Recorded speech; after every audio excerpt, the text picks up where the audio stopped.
In this video, I'm going to show you how to fix your Samsung Frame TV when it's not responding to the remote, focusing on smart remote pairing issues.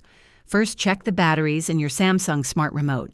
Replace them with fresh ones and make sure they're inserted correctly. Low battery power is a common reason for remote problems.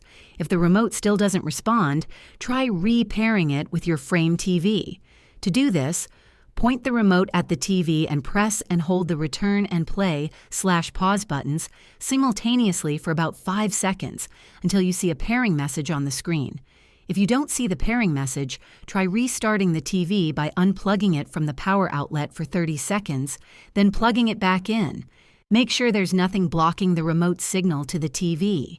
Keep a clear line of sight to the TV's IR sensor or ensure Bluetooth is working properly if your remote uses it.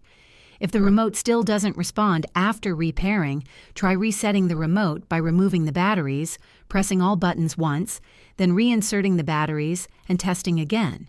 If you have multiple Samsung devices nearby, interference could affect remote pairing. Move other devices away during the pairing process. If none of these steps work, the remote may be faulty or the TV's receiver might have an issue and need professional repair. Following these steps should help get your Samsung Frame TV responding to the remote again. If this video helped you, please like and subscribe to the channel.